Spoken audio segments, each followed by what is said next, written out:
Hello बंधुरा आमी अनु update with अनु चैनेले तुम्हादेर स्वागत। आमी चले एसेछि चिनी सिरियालेर अपडेट निये। भिडियो शुरू करार आगे अपडेट उइथ अनु चैनेलेर समस्त बंधुदेर जानाई शुभ रथयात्रा, जय जगन्नाथ। आशा करी आजकेर दिनटा तुम्हादेर खूब भालो काटे। देखा जाच्छे एखन हेमांगिनी जखोनी दीपंकर चौधुरीर कथा शोने हेमांगिनी खूब चिंताय पड़े जाय। ताहले कि दादुभाई सत्यि बोलছে? কিন্তু চিরও বলে যে দ্রোণের মাথা খারাপ হয়ে গেছে, সে ভারসাম্য হারিয়ে ফেলেছে, তাই উল্টো পাল্টা বকছে, ওর কথা ধরো না। হেমাঙ্গিনী একটু স্বস্তির নিঃশ্বাস ফেলে, ভাবে কিনা ও আচ্ছা চিনির শোকে দাদুভাইয়ের মাথা খারাপ হয়ে গেছে, উল্টো পাল্টা বকছে, তাহলে ওরা কেউ বেঁচে নেই।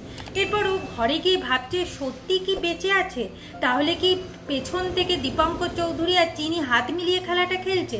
এটা হলে তো মুশকিল আছে। সেই সময় আয়নাতেই নিজের রূপ দেখতে পায়।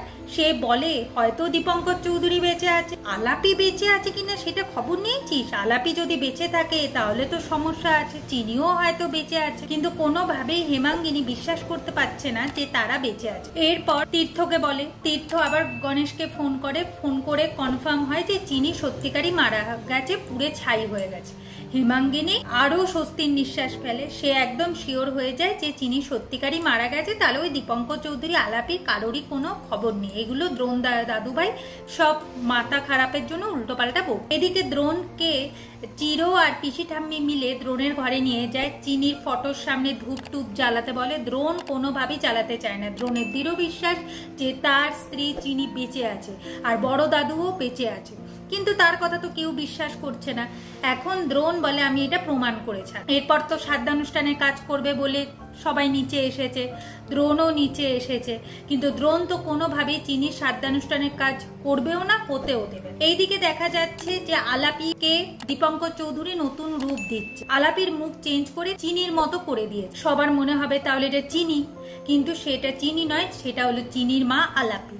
সে চিনির আর আলাপির প্রতিশোধ নিতে রায়চৌধুরী বাড়িতে ফিরবে। তাকে দেখে ফুলন, কাশীনাথ, জনার্দন সবাই অবাক হয়ে। আর এইদিকে এইরকম লুকোচুরি করার কারণ হলো যদি হেমাঙ্গিনী, তীর্থ এদের হাতে ধরা পড়ে যায় তাহলে যে আর প্রতিশোধ নেওয়া হবে না। আগামী পর্বে দেখা যাচ্ছে যে আলাপি নিজের রূপ অবাক হয়ে যায়, বলে কিনা আমার মুখ তো এরকম ছিল না ডাক্তারবাবু।